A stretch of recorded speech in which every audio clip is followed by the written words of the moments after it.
Hello and welcome everybody to All the Rage Sports Podcast. How are we doing today? With me, as always, is my lovely anal of panelists.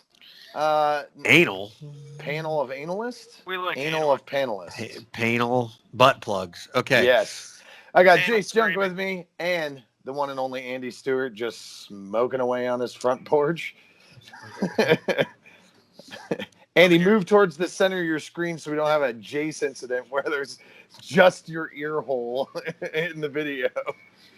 Yeah, there you Very go. good. I like it. That lovely So, plant behind you. guys, tomorrow football starts. Yes. Like I said, it doesn't even feel like it's real because No, it doesn't. there was Jace no was summer. crying earlier. There was no. I'm literally in beautiful. tears. It was like beautiful. I'm still wiping them away.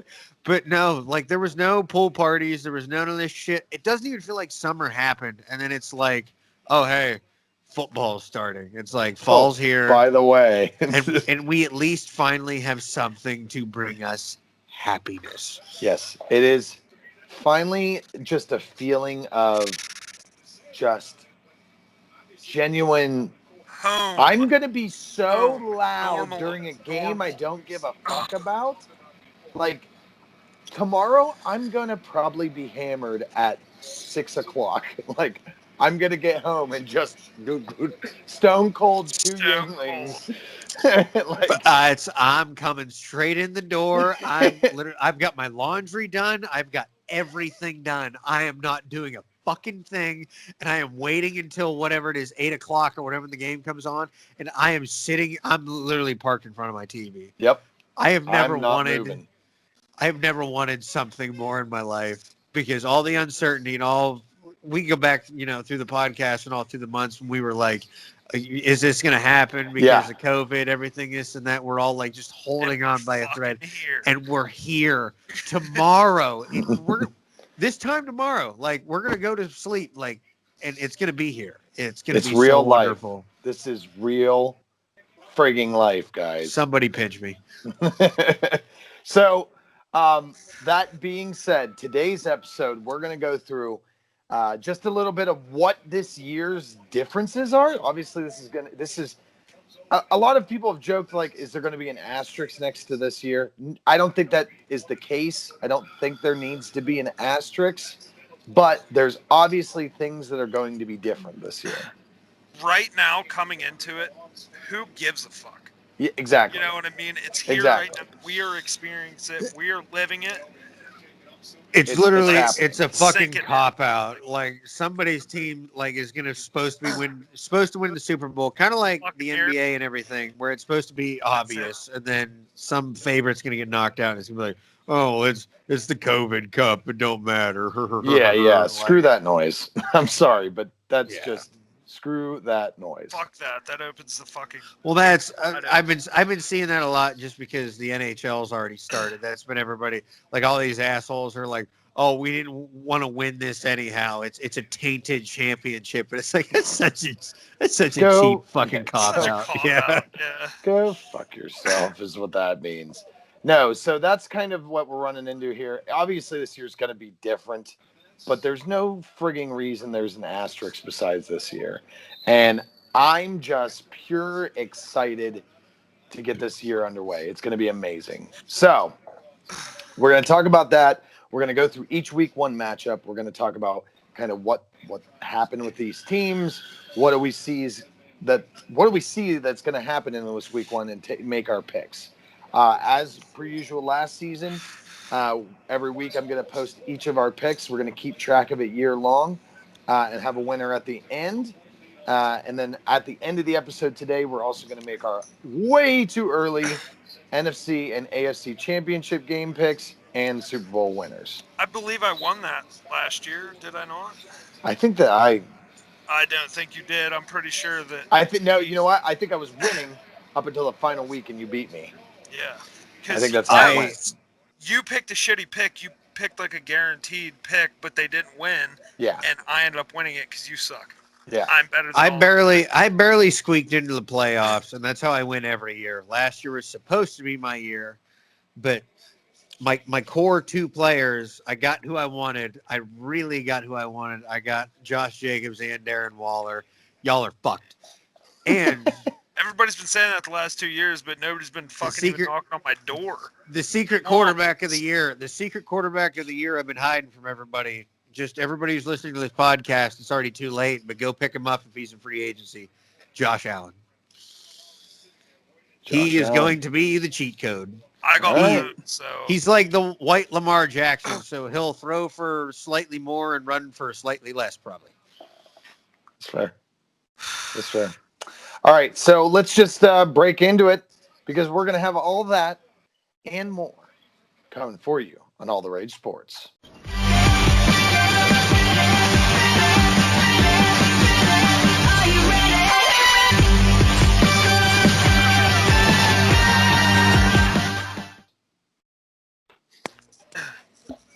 All right, boys. time out. I just want it to be known that in that intro, I said Jace was crying and it was beautiful, and nobody said anything. Everybody just agreed with it. There's like, No, that's yes, fair. it was It's beautiful. fair. No, we expect It was that. extremely fair. We really just would We're expect here. that because We're you here, know what? right. Deep down We're inside, here. we're all crying a little We bit are. out of joy. Yeah, I mean, I feel like in a way, like yes, like you said, we're all crying. I don't feel like I should just be picked out because Yeah. we will all shed a tear at some point or another, whether you want to admit it or not. Yeah, this is 100% right. So let's just bust down the schedule right now. Thursday, tomorrow's game, the big one. Deshaun Watson, Patrick Mahomes, reigning MVP. Well, not reigning, I guess 2 years ago MVP, but Super Bowl champ against the Texans, who were just dumb as hell this offseason. So the Texans, obviously, we lose DeAndre Hopkins and we gain David Johnson. Ouch. Watt hasn't got injured yet, so that's good. It's not week JJ one is yet. still going to be on the field at least for this game, at least some of it. Do you think there's a question in this game? Do you think there's a chance that the Texans can go in and beat the Chiefs? Okay, just before we even start this, Chiefs are going to win this game. Yeah. Edwards, Hilaire, or whatever his name is, rushed for 2 touchdowns. That's all I got. All right, there's your bold prediction. Like, this game is going to be so much fun to watch. But, and pause on that note, actually, now that you say that. Why is everybody all up on this running back this season? I want to know. I literally, I'm asking the same thing. Like, it doesn't make sense to me. I get that Williams opted out the season, but like everybody's talking like this kid is like going to be he was the fucking starting running back for Joe Burrow's national championship team. And I mean, no disrespect to him, like he's a very good running back, but like to me, he's like a short yardage, like sort of bruiser kind of guy. I'm not saying he shouldn't be, somewhere like up in the but the fact that this dude is a rookie, I'm about to draft in 11 minutes in my one league. He is 8th on ESPN's rankings, and this kid is a rookie. Yeah, doesn't make any sense. Like, I remember when Barkley was up there like that, and when Elliott was up there like that. I felt like there was so much more surrounding them, but like with him, I didn't feel like there was like talk of him being this fucking all-star coming Well, out. but you look at that offense. That's not a run predicated offense. I mean, it's obviously it's a luxury, but That's the you point. look at like they had LaShawn McCoy last year. I'm not saying he's not better than LaShawn McCoy now or Spencer Williams or something like that. But what I'm saying, what I saw from this kid in college, like he is like a bruiser, like kind of run between the tackles type guy, which he might be the perfect guy for Kansas City, but at the same time, he's not like they're not gonna run the ball No. 30, 40 times a game. You know what I mean? No. And he's not like from what I saw, he's not saying he can't catch the ball, but he's not a catch first type of back. He's not a Kareem Hunt type of deal. He's what everybody's like blasting about him and stuff is fucking Rappaport posted it first. He's a stand-up runner. He talked about him like Le'Veon Bell. I mean, he has like that freeze frame kind of thing where he knows He's exactly honestly what to he's like make and shit. a pudgier Le'Veon. He Honestly, is, but I mean, he's still athletic. I mean, he's not. I mean, don't take that away. Is it from offensive him. to say pudgy in 2020? That was kind of offensive Maybe. in 2020. He's a huskier Le'Veon Bell. Hey, He don't is, but he forget has that that Le'Veon freeze Bell frame. came out 240, and then by the time the season started, he was at 220. So But he they has thought that he was a standing up bruiser. running ability matched with Patrick Mahomes. I mean, he's going to be like the perfect dump off guy. Like, So I mean, do they believe he he's gets going to be an yards. RPO type of running back? Is that like the big thing that he's going to be able to That's what I run don't this understand. RPO with Mahomes? I think 99% of this is just he was on a national championship team with Joe Burrow and Justin Jefferson and all these Thaddeus Moss, all these playmakers, and it's kind of like he was the kind of the forgotten man in the offense, but just because of the offense he just got drafted to, they're expecting him. It's like the Patrick Mahomes effect almost. They're just expecting him to light on fire because the Sean McVay effect. You know, I hope the Chiefs start running an option offense with both of them because that would be fucking awesome. that would be so stupid. Why would you risk Mahomes? no. I mean, as a Raider fan, They I'm need to like, make it. Dumps it. Go He just right dumps. ahead. He just dumps it every time. I mean, he Mahomes doesn't is a fucking- $500 million man. They do not need him running RPOs. until he doesn't dump it one time and like he Gets said, he's a lit the $500 fuck million up. man. gets his foot You shoved know, up his nuts.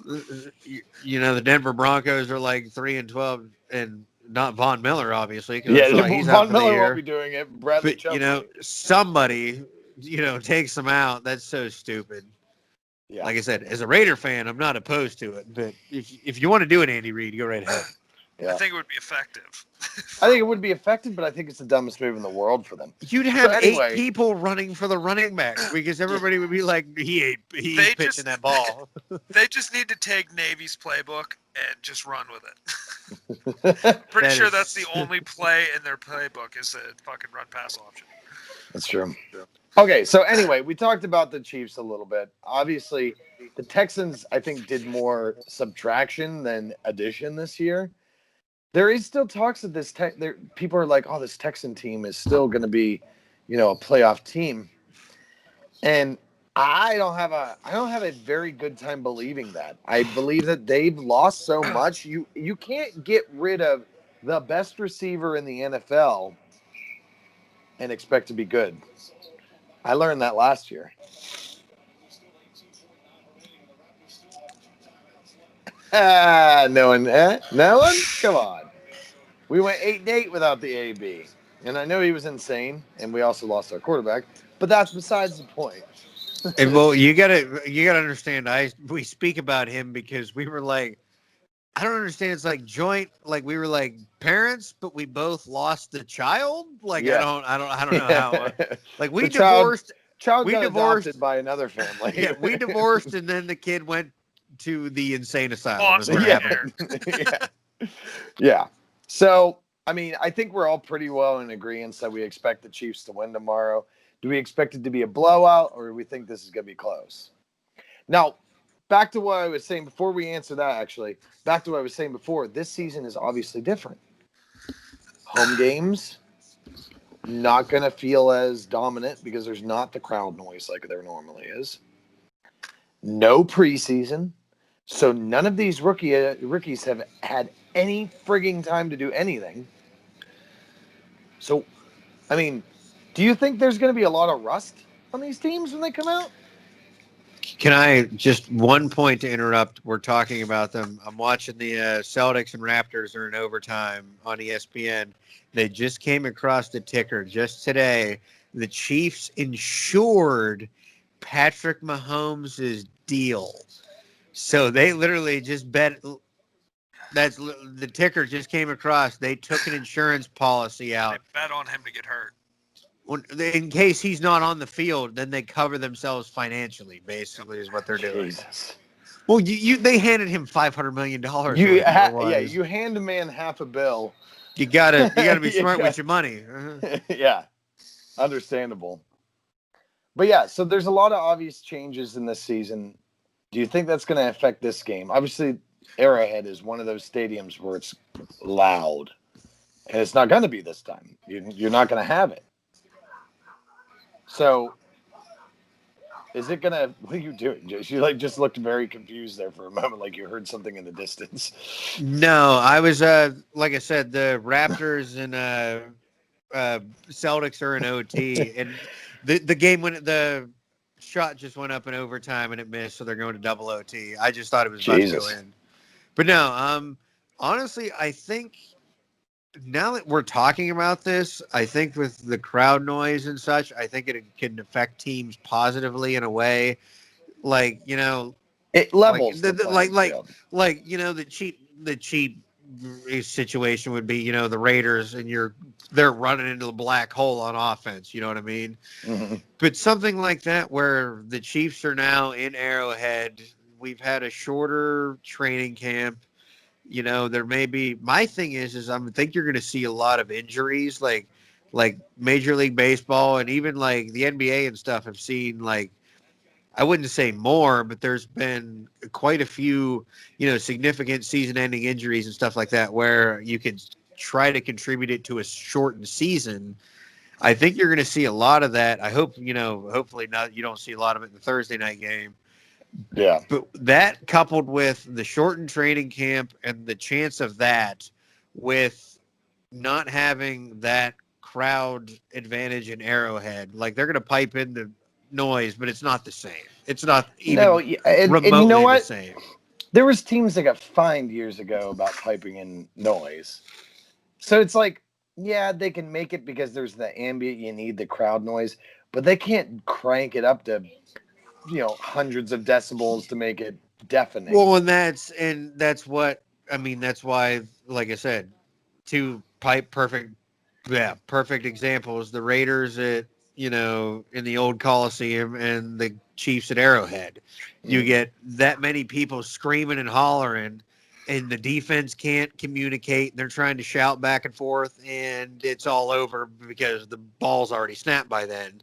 You don't have that anymore. No. Like it is like these teams are it's almost like skill player versus skill player because you're going and basically scrimmaging against each other in your practice facility. Yeah. Like the crowd noise, I feel like is something like, Belichick or one of these guys would do just to simulate a game or something like that. Like this is going to be like almost like scrimmages for these guys. Yeah. And That's you what it is. almost like for me, it's almost you want to look at each individual position and go, at what position is each one of these guys going to win? But at the same time, like I said, crowd noise, everything else, you literally this year is going to be such a shit show. You can't quantify anything or put it into any Yeah. detail I to just feel figure like out there's what's going not to going to be the happen. momentum changes that there was in previous years when you made that huge third down play and then the crowd goes nuts and you get pumped up and then like I just don't feel like it's going to be exactly the same. I I don't. think. Go ahead, Andy. Well, I think it's going to take the personality out of it. I think it's going to be a lot easier for like even during momentum changes, like there's not like a singular person you're hearing in the stands screaming at you like boo, you know what I mean? So I think it's going to be a lot easier to drone out, and I mean these teams could even be practicing with like fake noise in their training facilities, you know what I mean? So I think you're right with like there's no advantage to it. Like you're just the playing field has been leveled. yeah. It is going to be equal. Like what I just thought about. It is going to be literally like they're sitting there, and it's going to be like the old playground games where somebody just scored on you. Last daylight's coming, and you got to go right now and score. And they've been talking shit all day. It is literally going to be who wants it more at the end of the day. Yeah. Like it's going to be whatever team can rally Your together. momentum, your They're going to have motivation to is coming from the guy across from you. not literally from the play crowd. every offensive down this year, like because you have no crowd noise, you have nothing to go off of. Like if you're just a tight knit group on offense, if you're a close unit, and you're literally all playing play it like it's playground. Like play it like it's fun because you have nobody Score watching. shit. There's minimal people around you.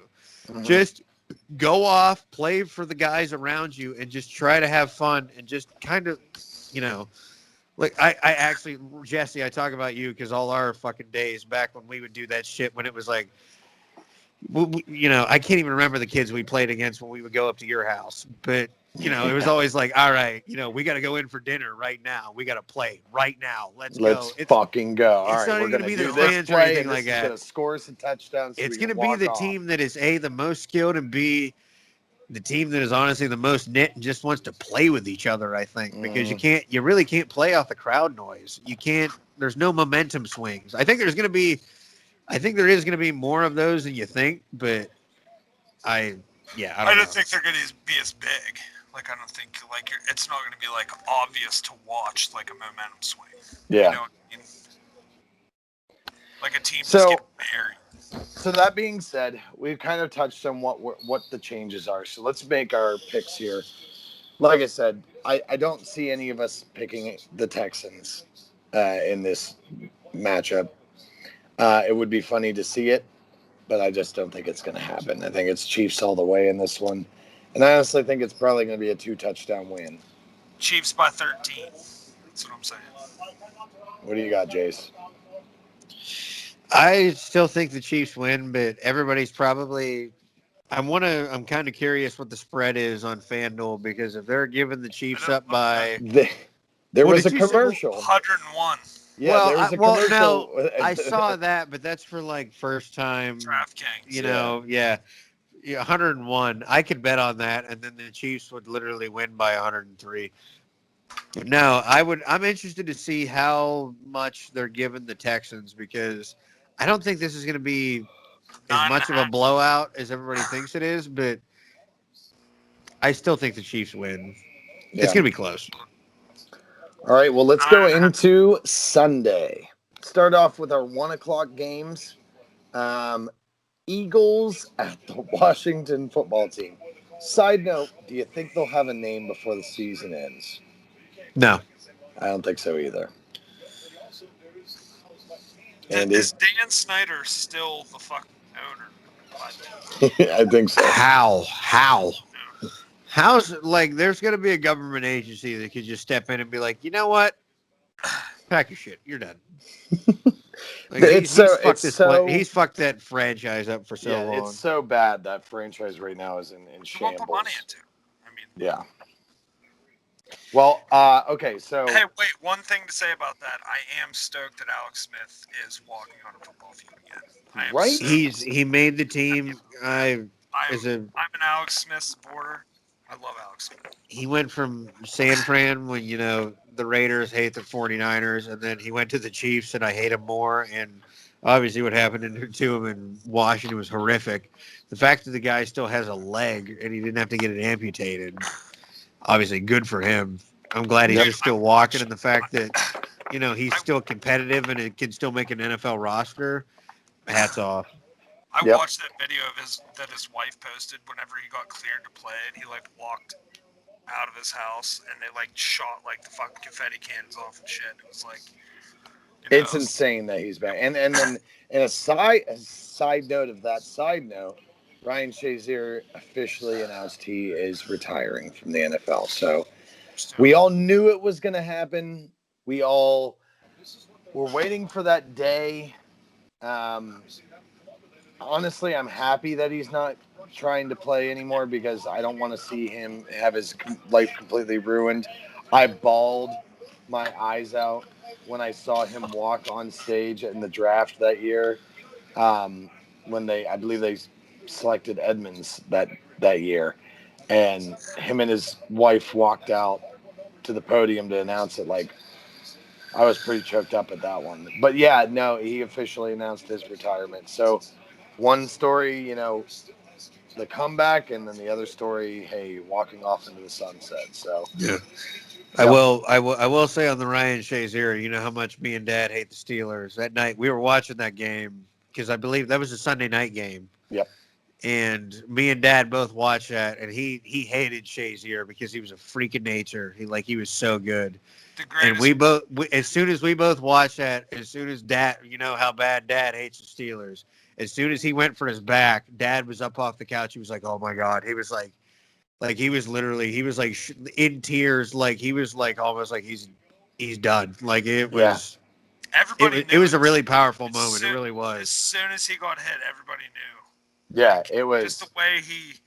I mean, he went Like limp, I'm and even like, Yeah, I yeah, see. like I I see. Yeah, I see it. it's no, a I very powerful moment. It was, like, you know how much I hate the Steelers. Like it bugged me. Like that was so bad. It really I was. I lost. I just lost it because he was my favorite player at that time. He was the heart and soul of that defense, and when that happened, it was just like the wind was taken out of everything, and you could see it in the players' faces in the game. Even the they knew Bengals on he the was other fucking side, done. when they were playing, everybody on that field just didn't want to be there. It was almost like, just call the game. Like, we can't Yeah. continue with this. Well, was It they went was to commercial and they kind of just brushed it off, and then when they showed the replay and then they go to, and they like he's pointing to his legs, and I was like I said, it makes me sad because it was one, you know how much my father hates the fucking Steelers, and yeah, he was actually like Not like this. visibly Not shaken like up over it. this. Yeah, yeah, no, you want to beat them, when it counts, not shit like that. Not like yeah, that. no. All right, so enough. Sentimental moment. Damn. No, we had a breakdown moment there, and I like it, and I'm glad we could have it. But all right, let's get back to our 1 o'clocks here. The Eagles at the Washington football team. Um, Eagles may have some wide receivers this year that are healthy for a couple games. So, Carson so Wentz will be healthy for a couple. yeah, just a few. Um, this Washington team is in shambles. It's going to be Haskins, but you may see Alex Smith work his way back into being the starter on this team. So I don't even know where to go with that team. I think they're kind of up there with the Jaguars right now, with maybe possibly the worst team in the league, um, because they're really beyond a lot of help right now.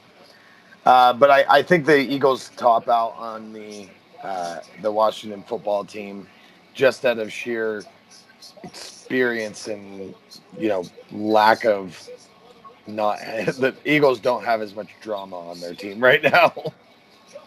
They don't have an identity over in Washington right now. Literally. They don't have anything. Yeah, they don't have anything going for them. What do you take I on that, mean, Jays? they don't even have a fucking name. Yeah, Like Yeah, like that's exactly what I was going to say.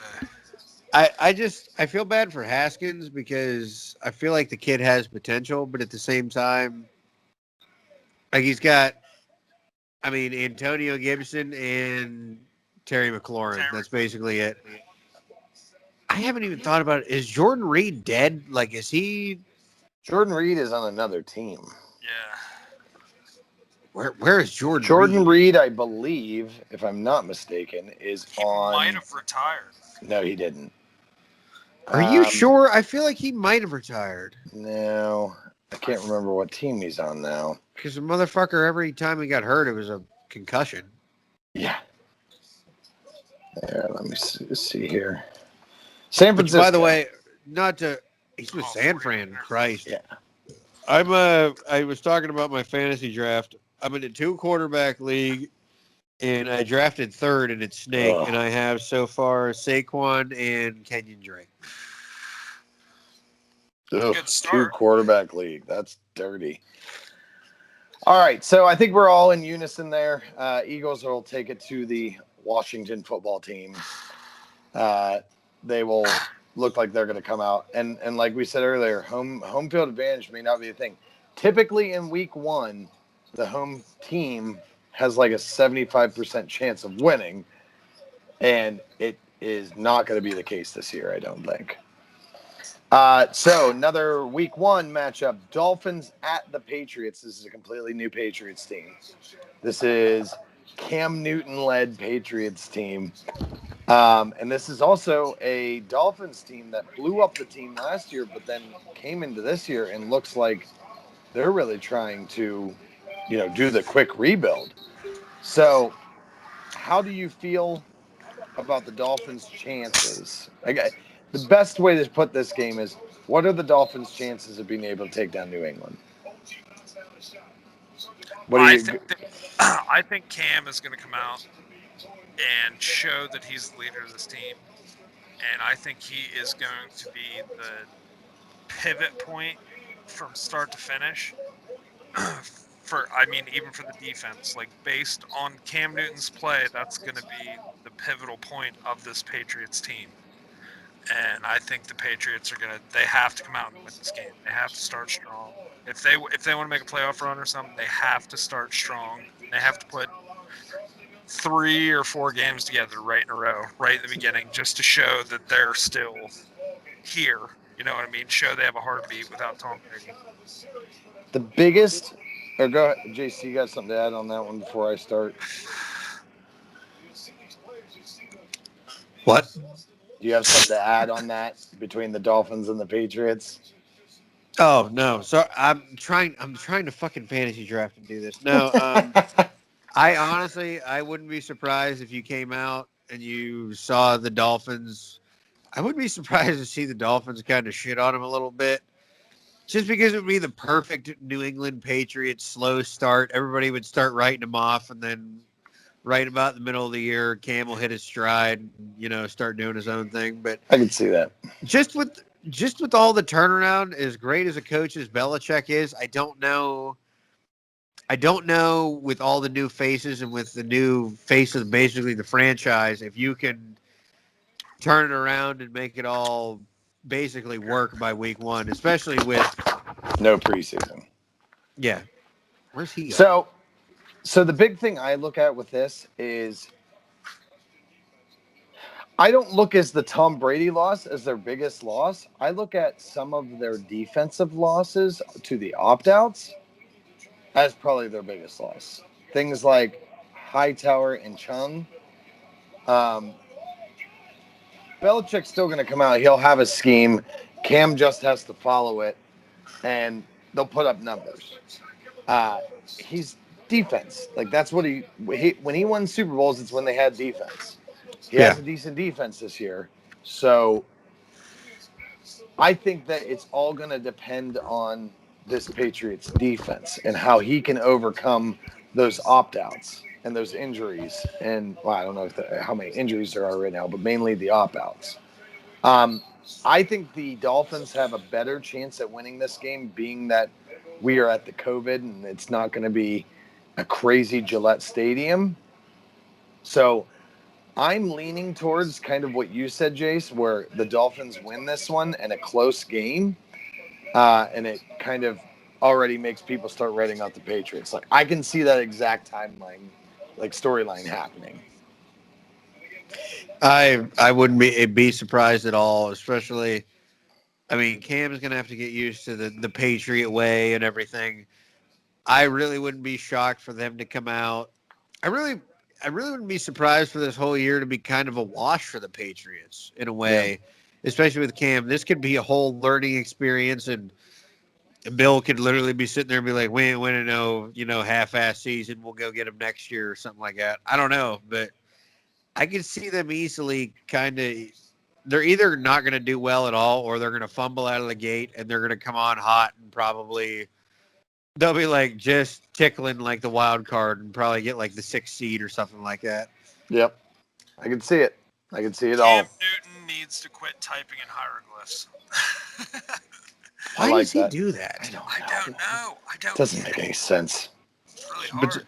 By the way, my flex player is Nick Chubb, so I have There you go. Saquon, Kenyon Drake, and Nick Chubb so far. Nice. That's pretty nice. One flex? 12 people, 12 person, 10 person? 12. Ooh. One flex? Oh. Actually, no, I think it's 10. Yeah, it's 10. All right, so I'm going with the Dolphins in this game.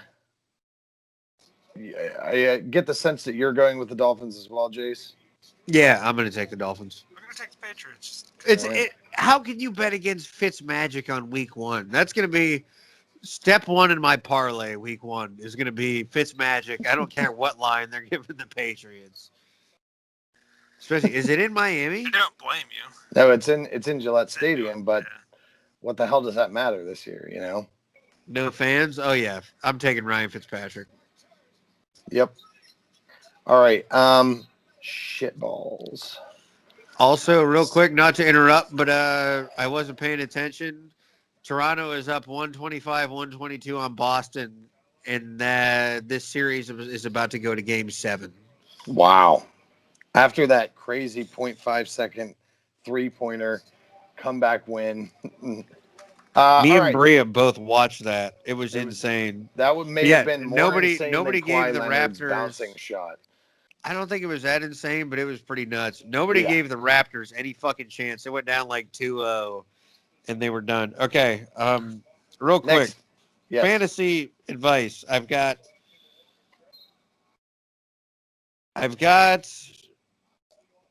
Chubb, Saquon, and Drake. I need wide receivers, obviously, but tight ends are kind of flying off the board. DJ Moore, Cooper, Juju, Cortland Sutton, Calvin Ridley. Do I just get nuts? Do I just be a homer and take Waller here? If you do, I'm. I getting wouldn't be taking him that early. Jesus, But the dude. problem is That's way everybody early. everybody knows me in this league, and somebody's going to take him from me and trade bait him for me. Spite. Actually, you know what? I have Spite him. pick. I have him the next couple down. I'm going to take Calvin Ridley. That's a good pick. That's Thank you not for bad, talking yeah. me out of it. Continue. I would have left. All right. Next game, we're talking the Packers at the Vikings. This game is going to be awesome. I'm very excited. I think this is, and I don't want to say it's a prove it year for Cousins, but I'm going to say it's a shit or get off the pot type of year. If you know what I mean. Like, That is literally the same thing. no. He's like Kirk Cousins has had those deals for years, and he's Yeah. just barely done well enough to, get paid basically. He just needs to win this one. Like, he needs to go out and beat the fucking Green Bay Packers in week 1. He needs to go out and he's got to make a good playoff run. He's got to prove that he's going to be, a top 10 quarterback. Not that he, hasn't had to do that in the past. It's just like, it's about fucking time that guy does it, About time that guy gets rid of his van. So I think, honestly, defense-wise, I think the Vikings have the advantage. Offense-wise, minus Rodgers, I think the Vikings have the advantage. I don't like this Green Bay team this year. I think Rodgers is fed Jordan up with Love. how that team The is fuck's being Jordan ran. Love gonna do right now? Yeah. I think he's fed up with how that team's being ran. I think that if there is a possibility of him being able to get out of there, he might want to get out of there for the end, I wouldn't be surprised if he asked for a trade after this year. I would not be surprised. I wouldn't either. I don't blame him. I don't wouldn't. fucking blame I him. 100% would not blame him. And he could go to one of those teams The like Vikings. Tom Brady did. Yeah, well, yeah. That would be Well, sad like if Tom that Brady, too. he could literally follow in the footsteps of Brett Favre. Yeah, they A go little to more. fucking the Jets and probably get murdered or whatever happened to Favre. But I just feel, and they were really good last year. They 12-4, I think. They won their division. I think they were second A seed lot in of the ugly playoffs. games. A lot of ugly A fucking lot games. of ugly games. But Aaron But I Rodgers won feel like games. in the offseason here, they did nothing to help him. They didn't look at now to help win now after having that type of season. You want to go, all right, dudes, let's fucking go. We got to think of right now and win now kind of attitude. Get him an O-lineman. Get him a receiver. Get him a fucking tight end who's worth a shit. Get him a Get him fucking somebody running. to Well, I throw mean, to. Aaron Jones has been good, but like, get him, He get him cannot do somebody to that again, throw though. to. Aaron Jones isn't going to do that. No, No fucking. no. I disagree. Aaron Jones is a great running back, but the problem is they just haven't give Rodgers anybody to throw to. Nobody. So No. That's the the problem whole is thing you last could year. have Jesus Christ, his Lord and Savior, in the backfield, and they're still going to throw 9 in the box if you don't have anybody to throw to on the outside. So Yep. Listen to me. Frank Gore could have put up Aaron Jones numbers last year. no, I disagree. Every single defense is worried about Aaron Rodgers and him fucking gunslinging and fucking doing what he does. That fucking Aaron With Jones what Hewitt receiver? Like Fuck who did yeah! they? He didn't have a bad year with nobody at fucking receiver. They took the guy driving the Zamboni for the fucking Tampa Bay Lightning and put him at tight end for a couple games last year. I'm pretty sure. I didn't even know football. That was a different league that happened in. The It was a Zamboni joke. driver was that was It a was a different joke. type of league. That was the best. Put some respect on goddamn Dave something. I can't remember his I name. can't fucking Oh, remember his name I either, have but he was I amazing. fucking respect the shit out of him, but I had to make the joke. He wasn't a Zamboni driver. He was just an emergency backup. Okay. he did He drive worked- the Zamboni. Yeah, he worked at the fucking. Like he was Arena. the stadium's backup goalie because He was a maintenance guy. he was the maintenance He's dude. all right at goalie. Even better. Good for him. Yeah.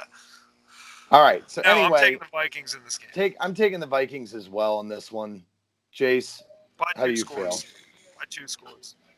Fuck's sake. I'm going to take the Packers. I Okay. once again, we're going skill players. I will take Aaron Rodgers over Kirk Cousins. So Okay. Hey, Adam's I can understand in fuck. that aspect, I guess. no But Stephon Diggs. Irv Smith, Kyle Rudolph, Dalvin Cook, or did I say Adam Thielen? Oh, who? Well, tell me who their starting wide receiver is on the other side of Thielen. Name them to me right now. Treadwell. Ooh. Laquan Treadwell. Treadwell's is still in not. the No, NFL. he's got not cut. still there. I know. He just got cut. I know. Stop it. I It's could it's probably Justin do that. Jefferson, I think. Yeah, I think. I don't think he's their number 2. I don't know who their number 2 is. I'm doing a fantasy draft. You guys are in charge of research this week. Oh God, I'll look it up. Go ahead and go into the next game, Jesse. All right.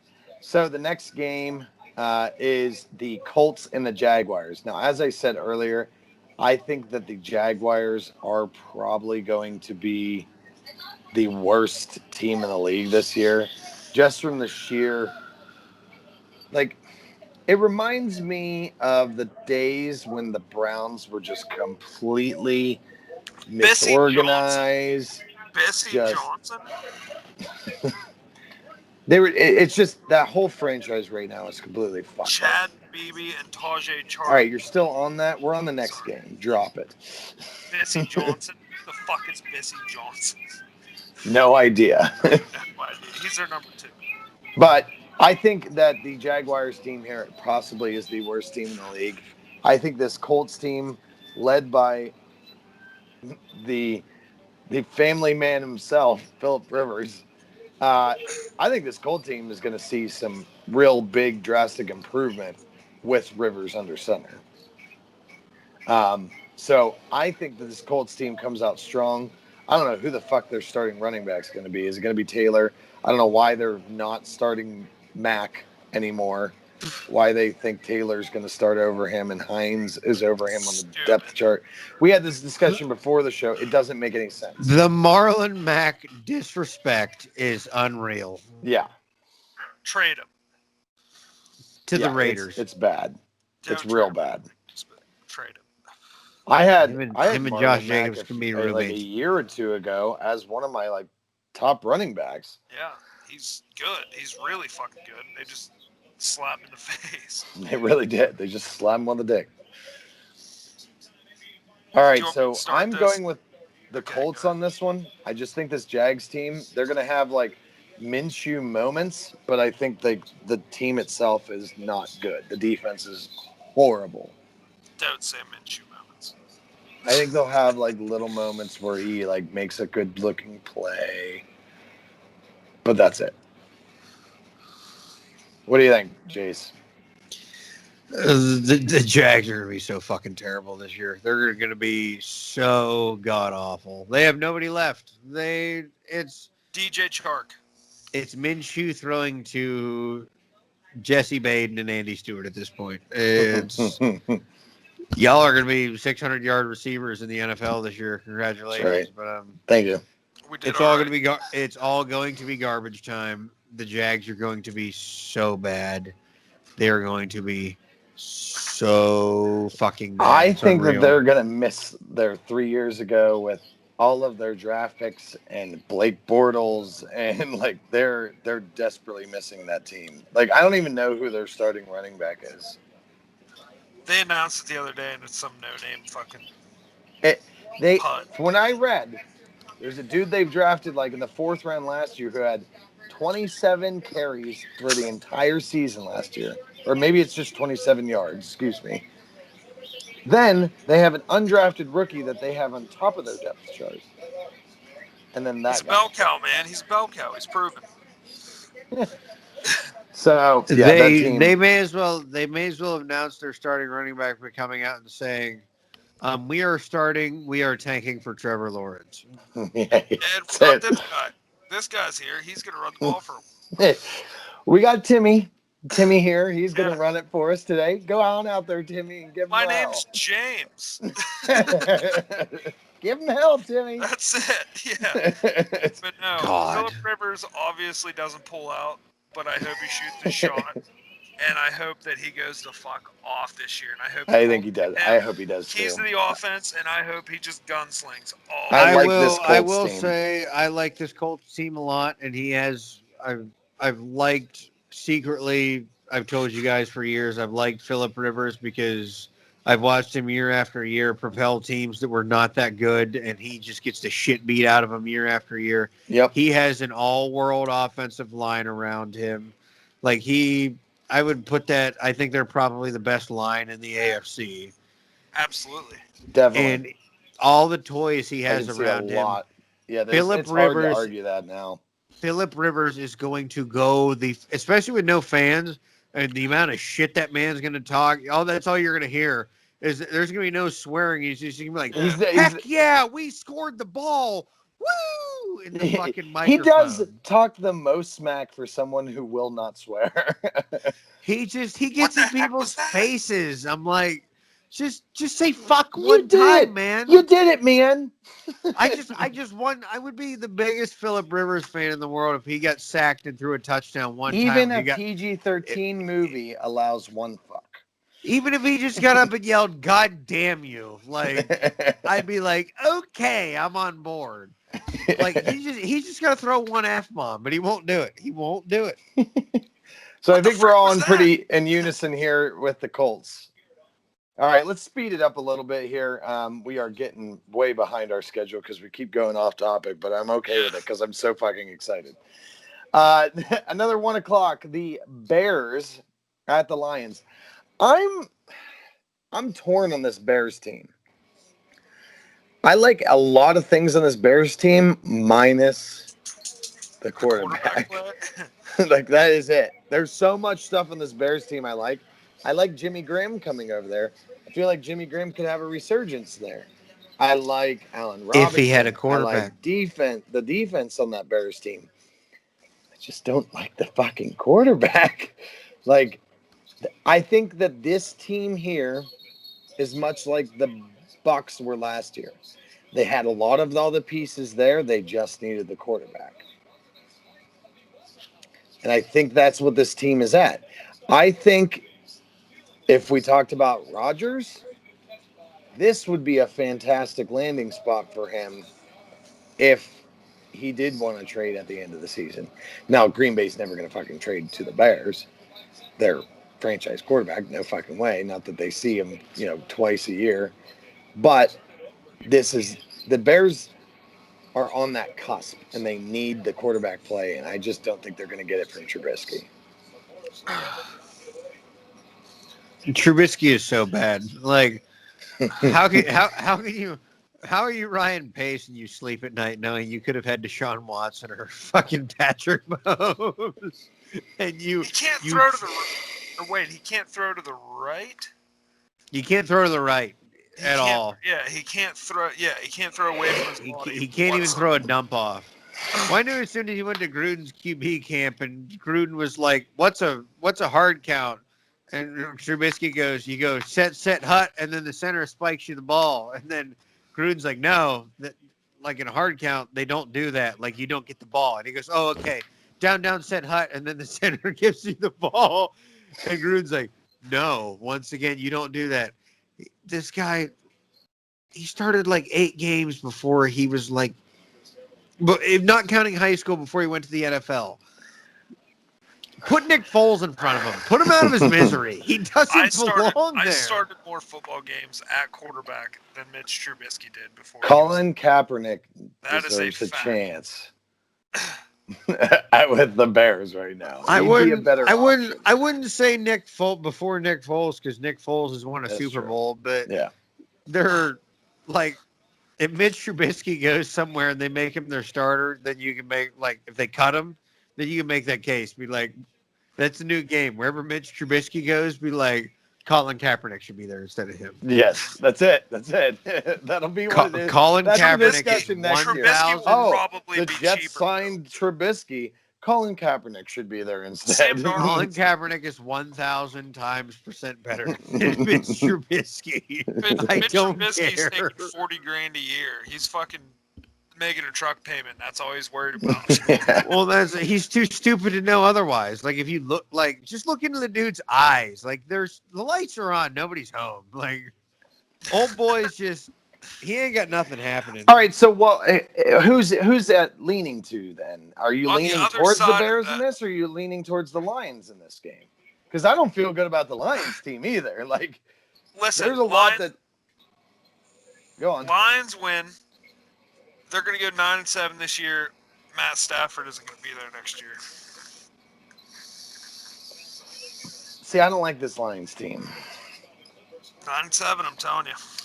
I mean, they signed Adrian Peterson to back up Carry On and Swift, And which Swift. Yeah. makes me to me seems like they have too crowded of a backfield now.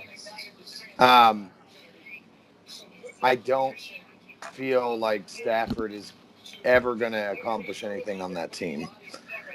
Stafford's a good quarterback. He's not a bad quarterback. I am He's a just never going to huge accomplish Matthew Stafford any fan. kind of goals on that team. Like, if he But went he's giving elsewhere, it hell. maybe. He's giving it hell. Oh, yeah, he's giving it hell every fucking year, but didn't get him anywhere. I honestly still feel the Bears win this game. I don't think they have to do much to win this game. I think that the Bears can outdo the Lions. I hate to say it, but Down, This is- just down. Just no, I Don't just I don't do it. I want to No. pick the Bears, but it's one of Don't those do things it. where I don't know.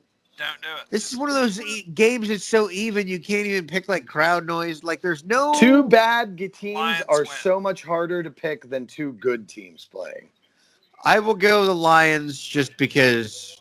I would slap otherwise.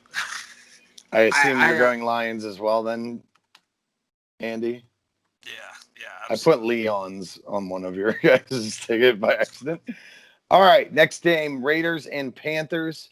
I like what I've seen so far of this Panthers team. Teddy Bridgewater, I think is going to be an okay quarterback.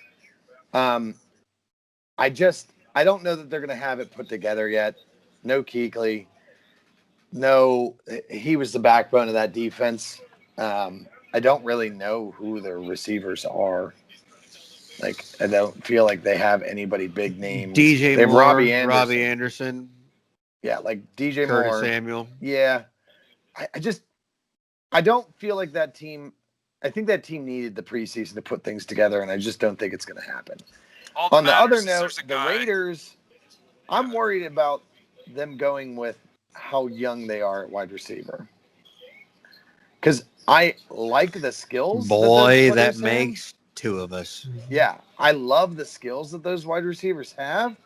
I just think that Carr does better with veteran wide receivers that know Like, Carr doesn't have to teach again. Well, I agree with you. I think it's going to take these kids a little bit of time to gel with Carr, and obviously, like, just imagine trying to be a rookie and coming into, like, this is your first year, and it is like you have no fans, you have nothing going on. Yeah. Like, this is so different from anything you've done before, and you just kind of got to go. Like, are the rookies a bad idea? Like, because there's no crowd noise, it's basically like a practice, or is it I really don't know either way. All I know is just the thing that worries me is we have a lot of untested talent at corner and in the defense, and we cut Demarius Randall earlier this week, and he was supposed to be one of our big splash signings. And Eric Harris, the D2 product that was working in a potato chip factory and playing in the CFL at one point, they keep trying to sign people to take this guy's place, and he just is like, no. He outplays everybody in camp. Like, the guy's a ball hawk. It's going to be him and Abrams. These not necessarily bad teams, but two teams that I feel like are going to be pretty well evenly matched. But you want my honest opinion? I think it's going to come down to, like Jesse said, you don't have a Luke Kuechly, you don't have an established Panthers defense.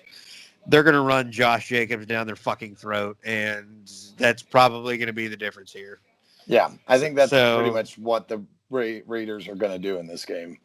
not to be that guy, but I'm going to take the Raiders. I am too.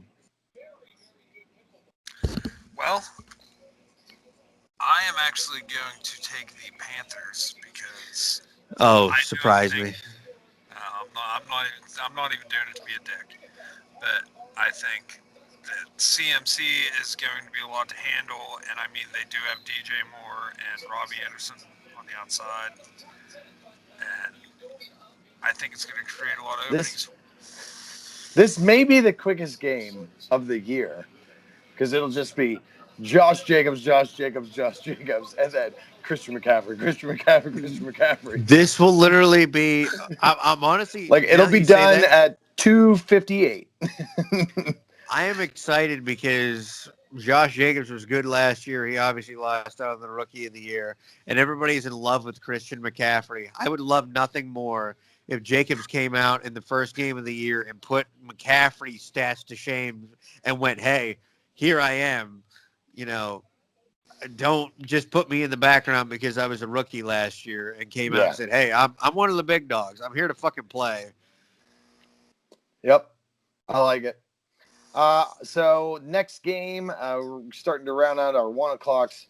Jets and Bills. This is going to be a fun matchup.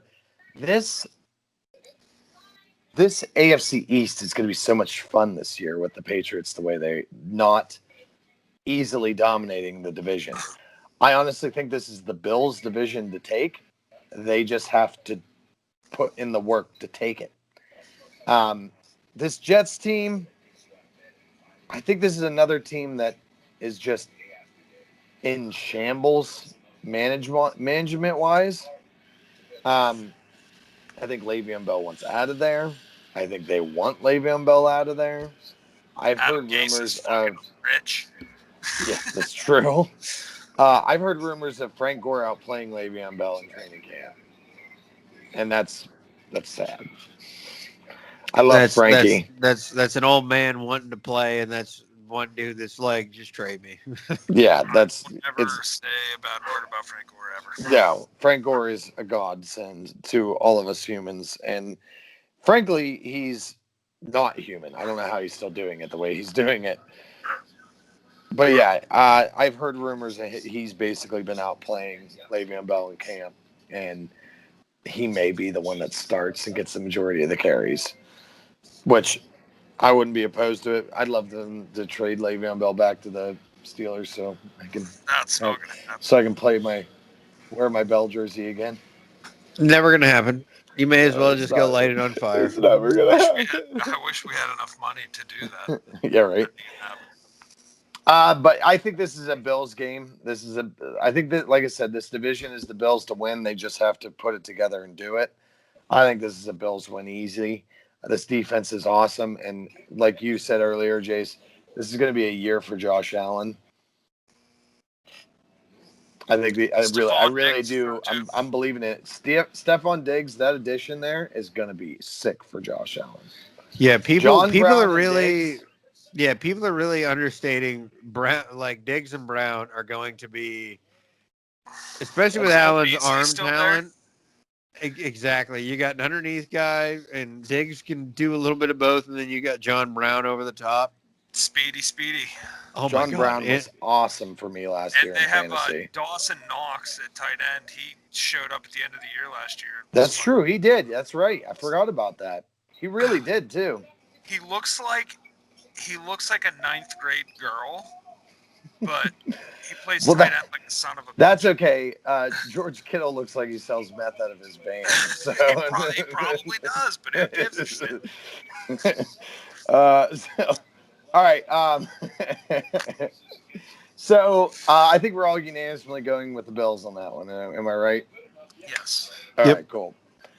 Browns and Ravens. I would absolutely love to Odell see Beckham. the Browns come out of the gate and lay a smackdown on these Ravens. Odell Love it. Beckham, the ultimate number 2 receiver.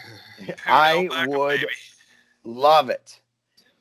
I think there's a small possibility it could happen because no one's talked about this Browns team, and that's the only reason I think they're going to be good, because when they get their shit highlighted up, it's not Hold going up, to be good. hold up. I'm gonna start throwing the button out right here. I'm talking the Browns up. No, that's the problem. talking Is the you're Ravens talking you're talking the Ravens Shut down. up. You want that's exactly what this I is. heard- You Shut want the hell up. I can't even. you have never once talked good about the Browns. You're like, this is a good team, this and that. You've been shitting on them the entire offseason. All this Fuck is the is Ravens, man. You Fuck yeah, them. You hate the Ravens more than you hate the Browns right now. Yeah, I do. guess what? Let's just have a therapy session. You're gonna hate the Ravens as much as I'm gonna hate the Chiefs the next few years. So just breathe. Just get ready for it. Yeah, but you can't legitimately come out and say this Browns team is gonna. I mean, they'll make it a close game, but they're not gonna win. I can't. They're not gonna win. I tried. I had a moment where I was like, if I say it, maybe it'll actually take foot. And then I said it and went, nope, didn't sound right. As soon as they said that, he's like, nah, that was bullshit. I would. That was next level That's- bias button. Like, That's not even a Like, camera. I would found love that- to see it. I would absolutely love to see it, but I don't think there's a shot in hell that it's happening. No, Don't get me wrong. I'd love to see it too, but there's Now, no I way. say that, but guess what? One of the two losses last year was to the Browns. Well, it's you. One of the Steelers' losses every year is to a shitty ass Browns team. That's true. That's true. All right. Well, I think we're unanimously going with the Ravens on that one as well. Oh yeah, Seahawks at the Falcons. Now, I'm looking like every team, like it's not a home game, like they're playing in another city type of thing at this point this year. And because both these teams are home teams, like they like to be in the dome. The Falcons like to be in the dome, and Seahawks love to be in CenturyLink. So, Russell Wilson is the worst quarterback in the NFL. oh, no, Kevin's not here anymore. But yeah, we don't have to do that anymore. I had to say that. I'm sorry. No, I think it's the Seahawks all the way in this. I don't still even think there's a question. like. I've wanted this Falcons team has been garbage since they lost the Super Bowl. And their defense is super sus. I mean, they still have Matt Ryan, but Yeah. their defense is just not. I just don't feel like Matt Ryan is a good enough quarterback to be a top 15 quarterback anymore. I think he is. If we've talked about it before, he has to have the perfect pieces around him. Yeah, he does. I don't think Julio. I think Julio is at one point was the best receiver in the league, but he doesn't get in the end zone enough. And yeah, he's a big bodied guy that can win one-on-one battles, but I just don't think he's the best receiver anymore. I think he's No, I don't even think he's maybe. the talk anymore. I don't think so either. I think he might be outside the top 5 at this point. He is. I agree. Yeah. So I think it's Seahawks in that one. Pretty plain and simple on that one. What do you think, Jace? Yeah, that one's pretty easy. It's going to be the Seahawks pretty much the entire way. That's We don't need to talk about this anymore. yeah. No, you just leave it be. 4 o'clock games. We have 4 of them. One doesn't have a time for some reason. We're starting with the Chargers and the Bengals. I like this game. I'm kind of excited to see this game. The Chargers are in a change of scenery this year. I think Tyrod Taylor is going to be starting with. He has a sweet afro right now. Nice. That is And they're basically just waiting for Justin, was it Herbert? Yeah, just waiting for his time to start. This is a rebuild year for this team. About the only piece that's left is Keenan Allen. And I wouldn't draft him in any of my leagues because I don't feel like I don't feel like he's going to be worth it. Hunter Henry. Hunter Henry. On Hunter Henry. Yeah. So I'm Austin actually going with the Bengals on this one. I don't think the Bengals are per se the better team. I just think they're going to come out with a little more gusto and a little more excitement, and they're going to end up winning this game. I am going to take the Bengals too, just because I want to see. I think Joe Burrow is going to take advantage of throwing to AJ Green until he gets hurt in the third quarter. Yeah. And AJ Green will probably have like 3 touchdowns or something and like 172 yards in 3 quarters. And that'll be his season total. Yeah, until he tears his Achilles or fucking. Well, maybe the injury bug has disappeared now that Tyler Eifert isn't there anymore. That's true. Yeah, I'm also. He was like a COVID carrier over there. Just like an injury bug machine. Jesus God. But had a sick bullet. Yeah, I'm going to go with the Bengals just because, like I said, wow. the Joe Burrow mentality. It is? Yes. What the fuck just happened? The Joe Burrow effect and just the rookie, like I said, he's going to be throwing to AJ Green all day. I mean, people like this is an offense with Joe Burrow, Joe Mixon, Tyler Boyd, AJ Green. Like they actually have a pretty decent team. John Ross is Speedy Gonzalez.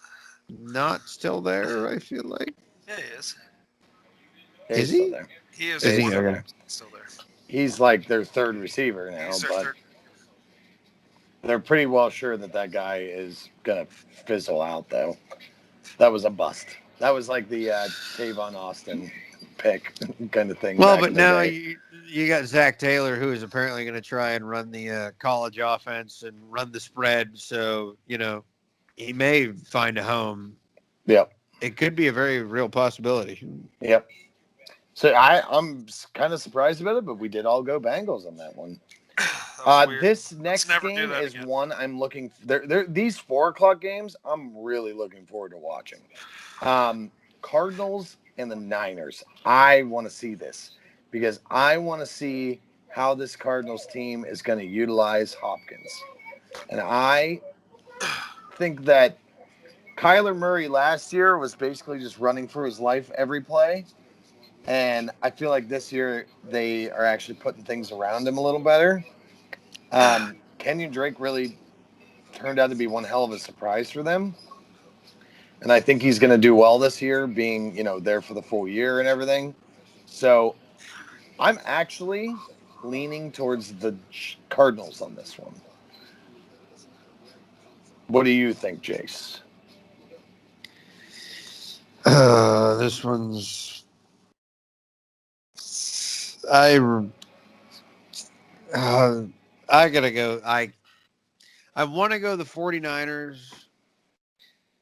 Well, no, I want to go the Cardinals just because of the Kyler Murray hype and the DeAndre Hopkins and Kenyon Drake and everything they got going on. But at the same time, this is a 49ers team with a stellar defense that made the Super Bowl last year.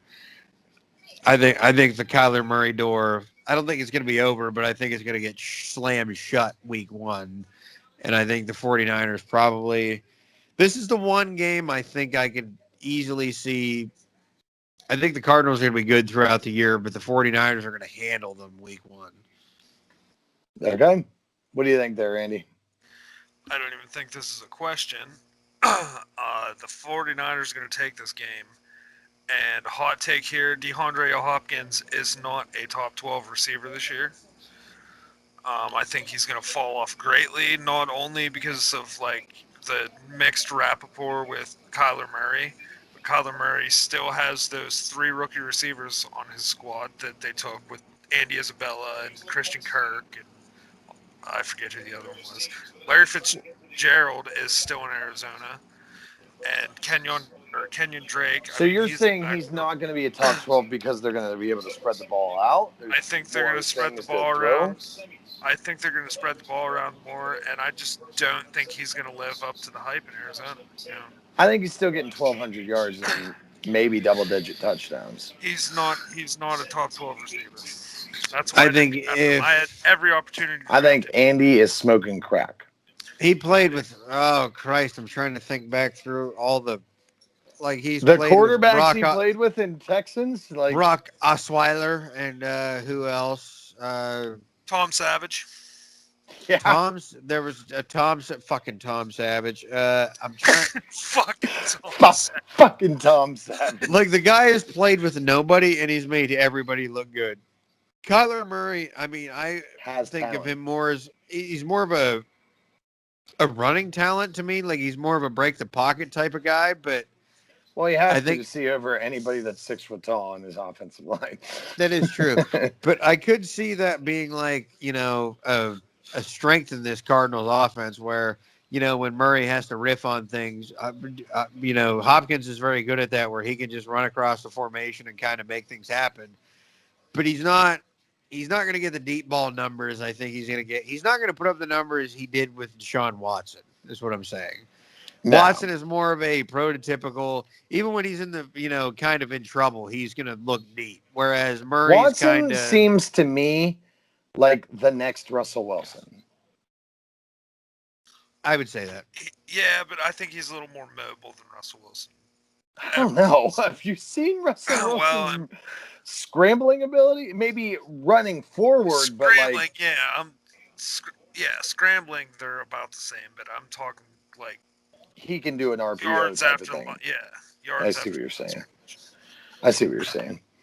But yeah, no, I think that Watson's biggest comparison is Russell Wilson. He's a year or two behind what Russell Wilson was, I think. But yeah, I think Hopkins. I think you're full of shit if you think Hopkins is not going to be a top 12 receiver. You gonna put $20 on it? I'll do it right now. We'll do top. We're gonna do top 10 though. I'm gonna say top that's fine. 10. Yep. Now, are we talking yards, touchdowns, what?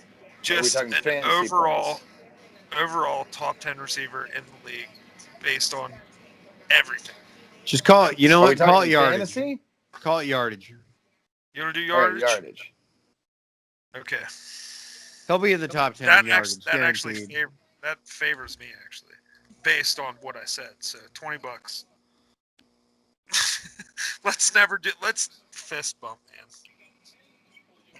Yeah, that was all right, cool. So I'm taking the Cardinals. You both are taking the Niners on that one, is what you're saying. Yeah. Okay.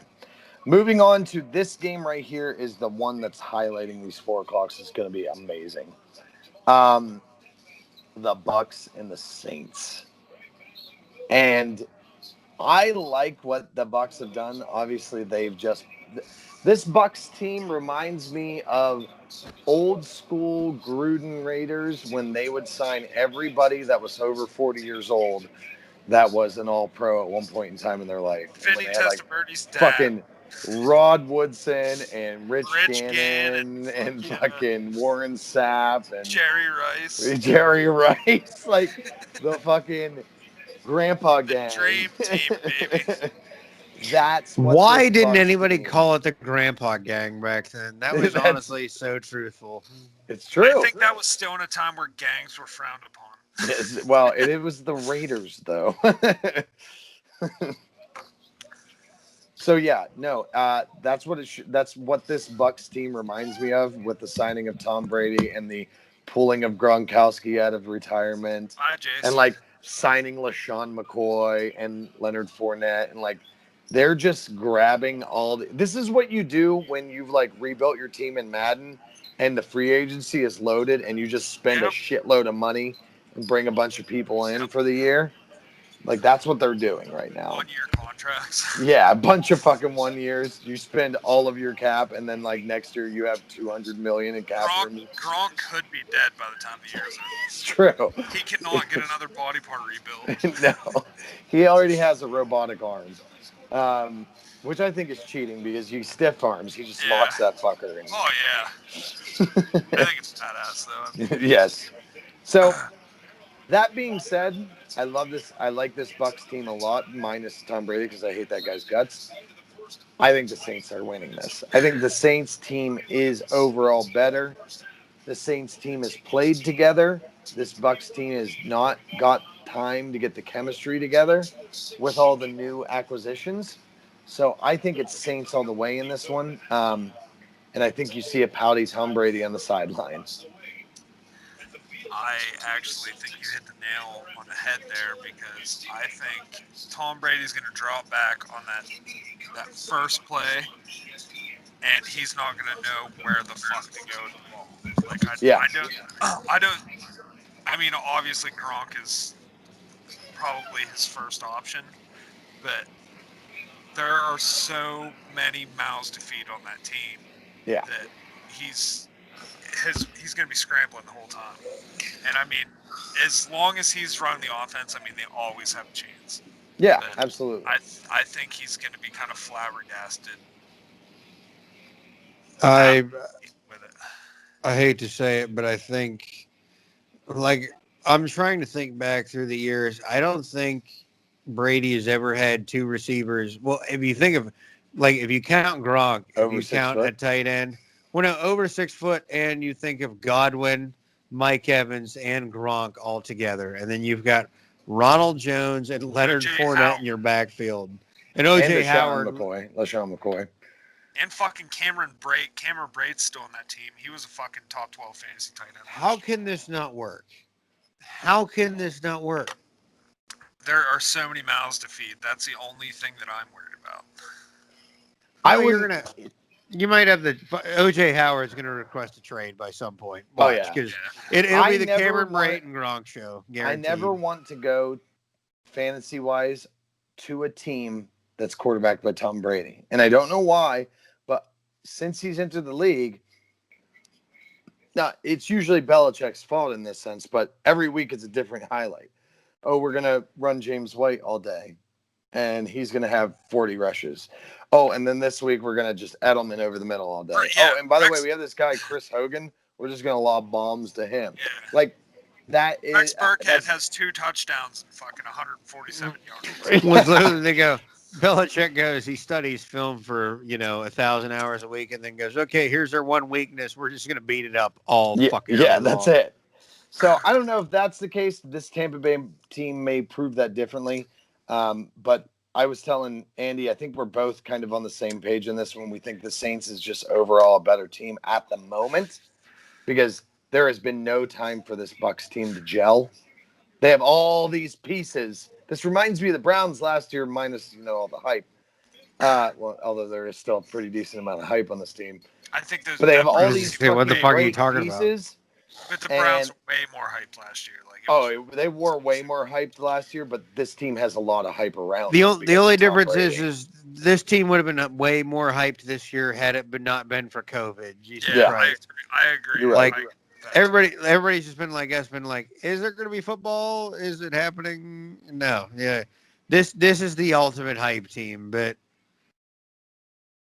God damn it, fucking Tom Brady. Of course, it'll probably find a way to work. So are you going with the Bucks on this one? I'm going to say the Bucks. There's going to be some, wrench. There's going to be some kinks and there's going to be some things they need to work out, but they'll probably pull it out week 1. It'll be ugly, but they'll pull it out. It's going to be a fantastic game to watch. And then the Sunday night game, Cowboys at the Rams.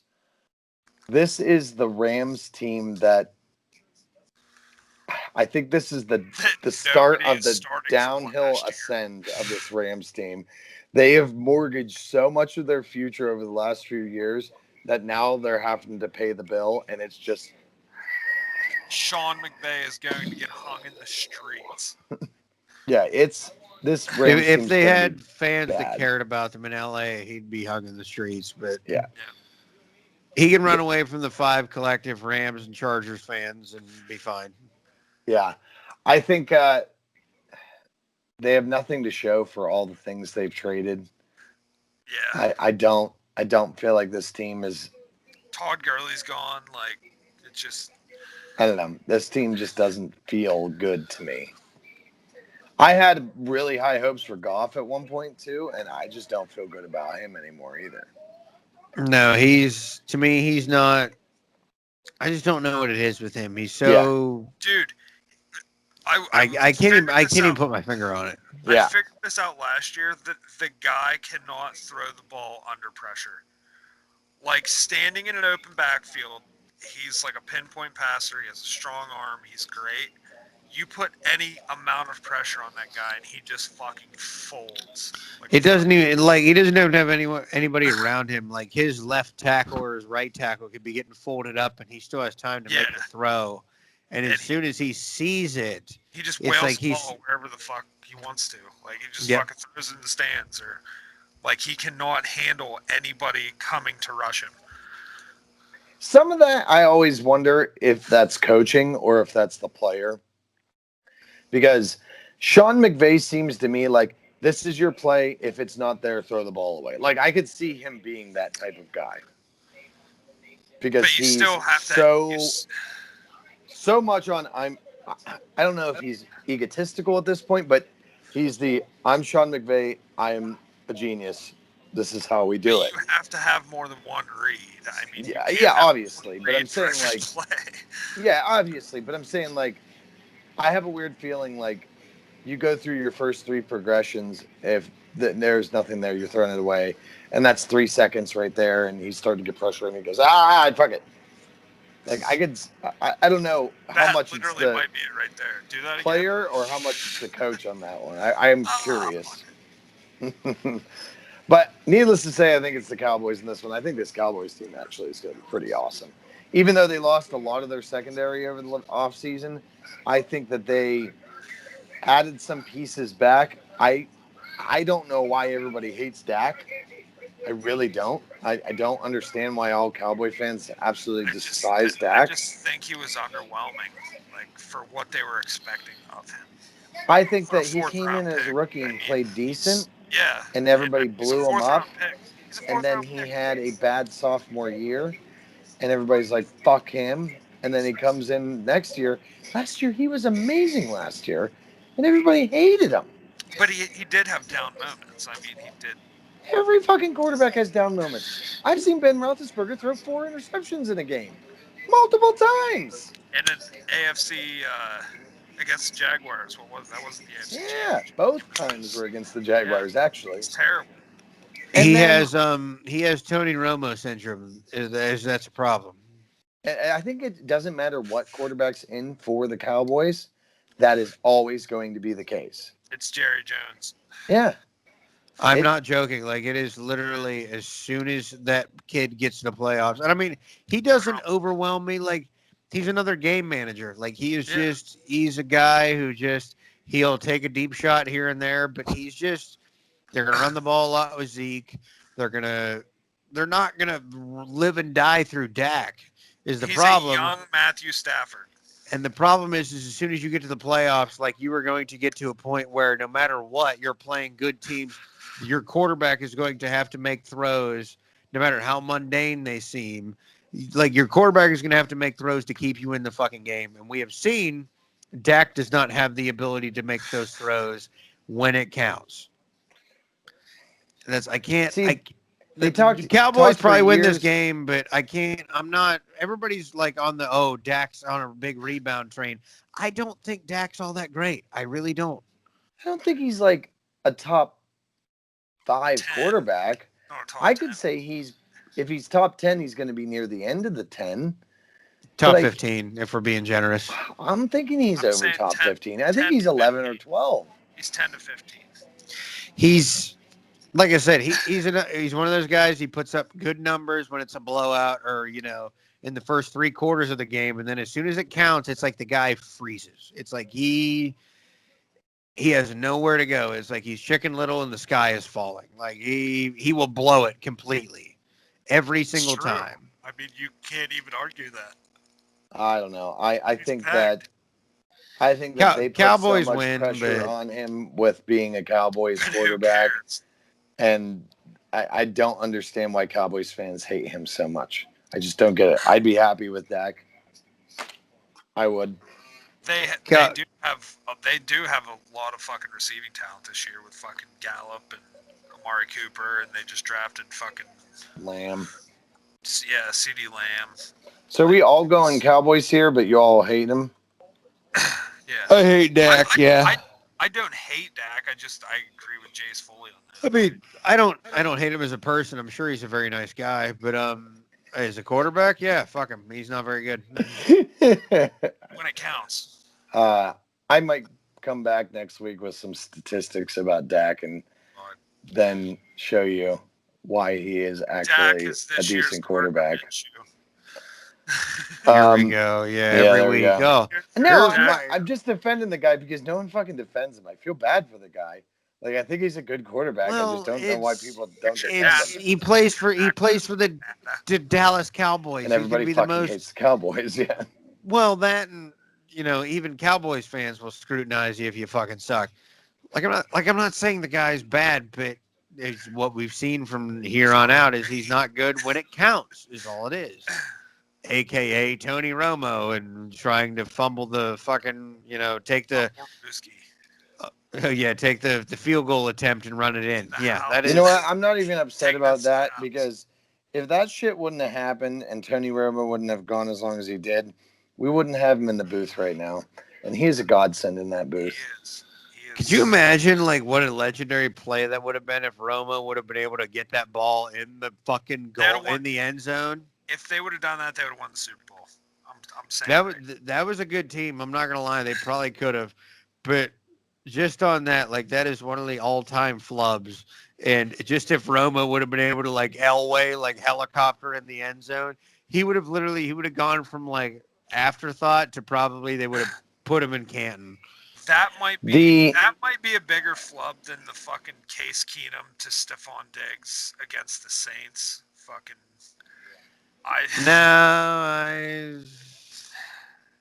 those are both big fucking. Well, one was a player's fault, and the other one is. I just think it would have been. I agree with you. What if he, instead of trying to put the ball down again once he fumbled it, he just took off instead of like trying to catch it and lay it down again and then giving them time to get to him? If he would have like just, fuck, I missed it and then took off, he might have made it in. He almost made it in that when it was. He damn near like it would have rewrote history the way we know it with that team if he would have fucking done that. You're 100% right because that gloomed over his head for the rest of his career. It's like Mark Sanchez and the butt fumble. I'm sure he thinks about that every single day. Yep. It's like who was the guy?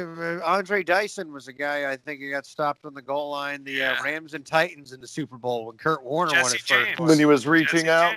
Yeah, when he was doing this, when he got stopped. How that guy literally probably wakes up in the morning. God bless his soul.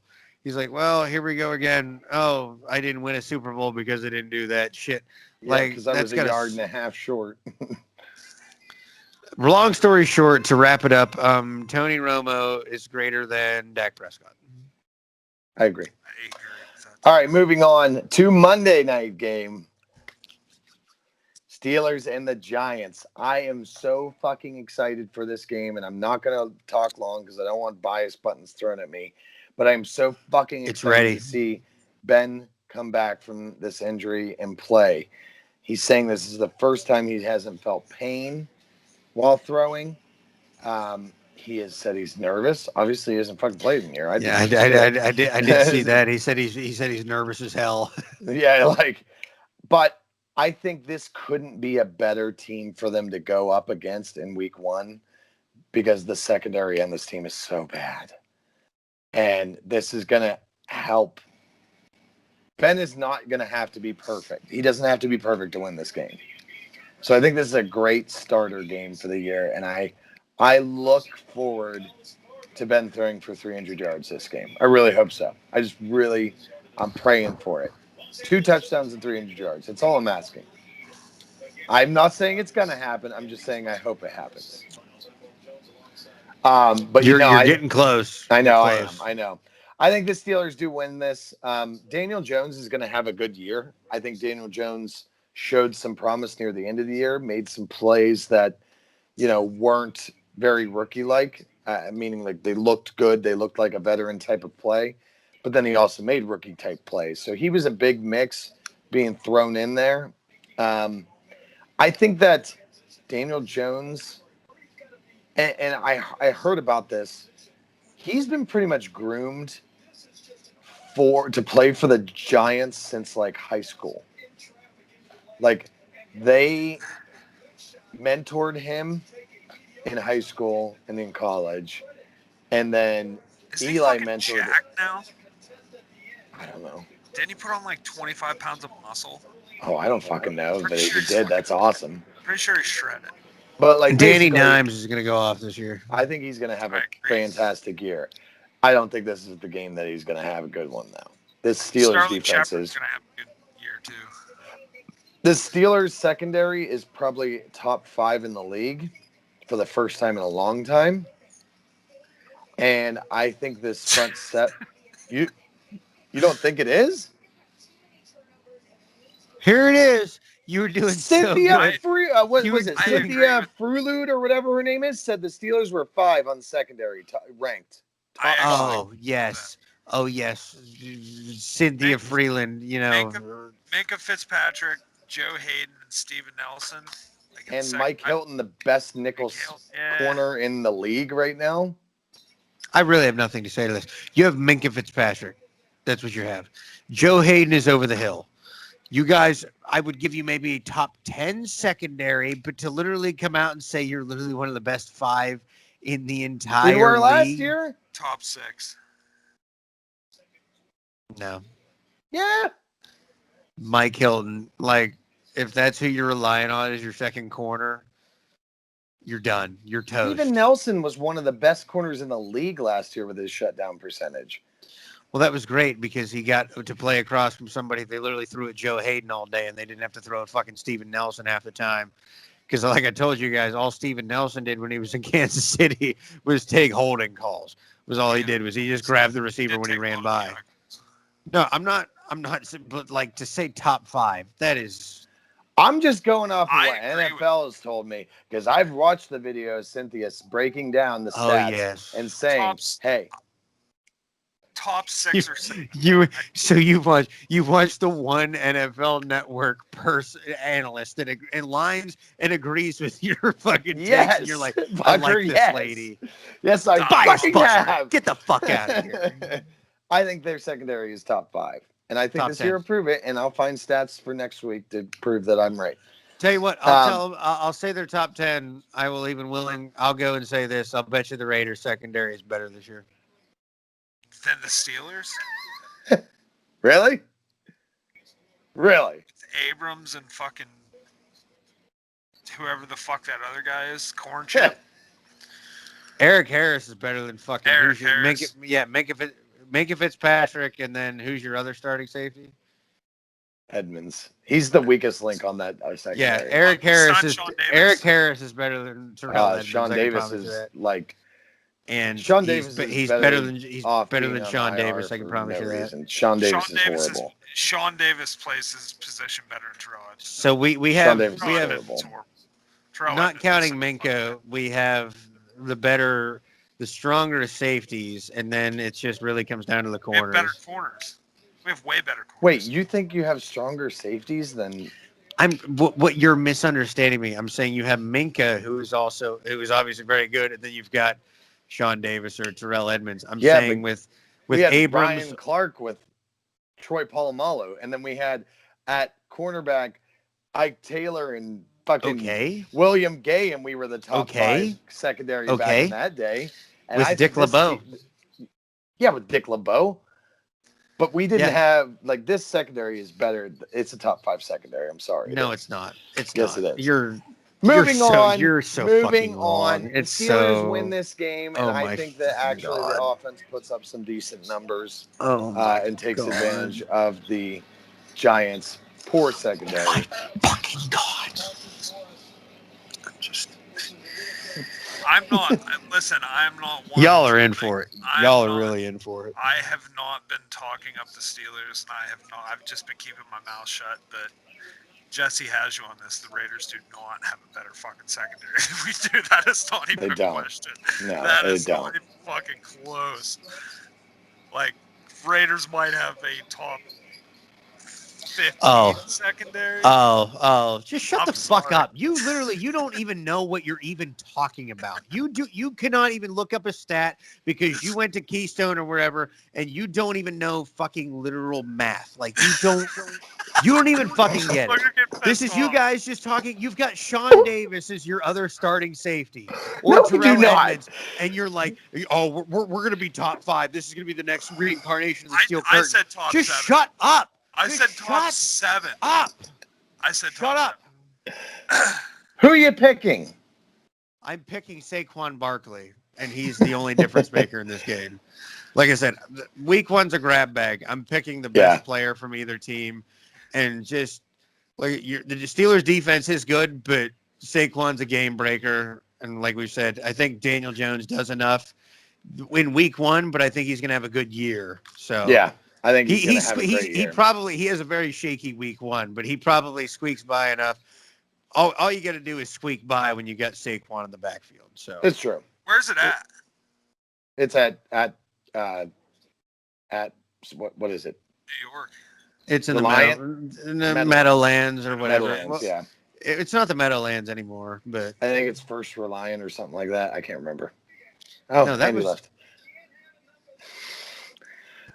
I didn't even know what his pick was. Oh, there he is. oh, he's back. Who was your pick? Were you the Steelers I'm too taking there, the Andy? Steelers. I don't know what the fuck just happened. Yeah, neither. All right, the other Monday night game, while we wait for Andy to get reconnected here. The last game of the week, the Titans at the Broncos. This one's going to be a kind of a fun one. I think the Broncos are a little bit improved from last year. I don't see them being drastically better as a team, especially now that Von Miller is going to be out for the season. So as much as I would like to pick them, I got to go with the Titans. They're riding on such a high from last year, knocking out the Ravens in the playoffs and making it to the almost to the Super Bowl. Like, oh, I wanted the Titans there so bad. Like I said, you're right. I hate to say it, but I think this is my week 1, my Drew Lock of the week. Yeah, the Titans win this one by a mile. Especially without Von Miller. Yeah, especially without Von Miller. I don't think Drew Lock's a bad quarterback, but I think he's going to need some time to develop, and it's just. I like what they did this offseason. I really did. The problem is in Denver is how long before Elway brings out the shepherd's hook and just drafts another, 6'6". Tall white. Like everybody said, he loved Josh Allen in the draft. That's why the Bills had to go up to get him. So, I mean, thank God for the Bills doing that and saving Josh Allen's career. Lock will be good. Lock will be good. They've got Philip Lindsay. They've got. Melvin they've got Gordon. Melvin Gordon. They've got Cortland Sutton. They have Noah Fant.